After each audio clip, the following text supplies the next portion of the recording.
আসসালামু আলাইকুম। আজ 23শে মে 2024 দুটি কথা বলার জন্য আবার আপনাদের সামনে হাজির হয়েছি। বাংলাদেশে অতি সম্প্রতি যে নির্বাচন হচ্ছে, উপজেলা পরিষদের নির্বাচনগুলো আমরা খেয়াল করছি, পর্যায়ক্রমে নির্বাচন হচ্ছে। মূলত সরকারি দলের ছত্রছায়ায় তাদেরই প্রার্থীরাই গত সাধারণ নির্বাচনের মতো, জানুয়ারি নির্বাচনের মতো এই উপজেলা নির্বাচনও হচ্ছে এবং ভোটার সংখ্যাও খুব কম। এবং আপনারা দেখছেন যে তীব্র প্রতিযোগিতা হচ্ছে ব্যক্তিগতভাবে, ব্যক্তি বিশেষের সাথে ব্যক্তি বিশেষের এলাকার। এতে গণতন্ত্রের কোনো সুষ্ঠু চর্চা হচ্ছে না এবং সাধারণ নির্বাচনেও একই চিত্র। ক্ষমতাসীনরা দুর্দ্বন্দ্ব প্রতাপে তারা ঠিকই ক্ষমতা আঁকড়ে ধরে আছে। কিছুদিন আগে, সপ্তাহখানেক আগে আমেরিকার সেই জনাল লো আবারও গিয়েছিলেন। তাদের কোনো কার্যকরিতা এখনও আমরা দেখছি না, যার ফলে ক্ষমতাসীনরা পার্শ্ববর্তী দেশের সমর্থন নিয়ে মোটামুটি টিকে থাকছে। যদিও বেশি দিন টিকতে পারবে বলে মনে হয় না, কারণ বিশ্ব রাজনীতির যে পরিবর্তন শুরু হয়েছে এবং তার ধারাবাহিকতায় সারা পৃথিবীতেই একটা পরিবর্তন লক্ষ্য করা যাচ্ছে। কিন্তু বাংলাদেশের জনগণের ভাগ্যের পরিবর্তন হচ্ছে না।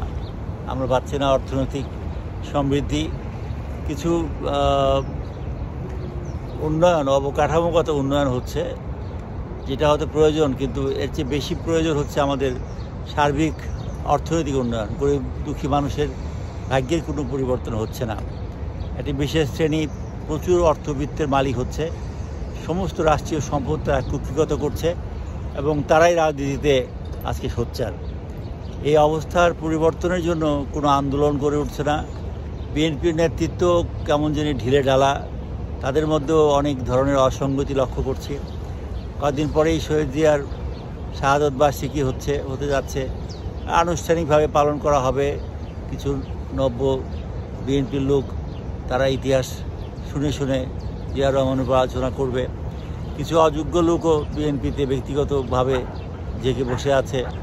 না আছে তাদের কোনো রাজনৈতিক প্রজ্ঞা, না আছে রাজনৈতিক ব্যক্তিত্ব, না আছে রাজনৈতিক অভিজ্ঞতা, কিন্তু তারা দেশ জাতির নেতৃত্ব দেওয়ার চেষ্টা করছে। একজন শ্রমিক নেতা এখন জাতীয় নেতা হয়ে গেছে।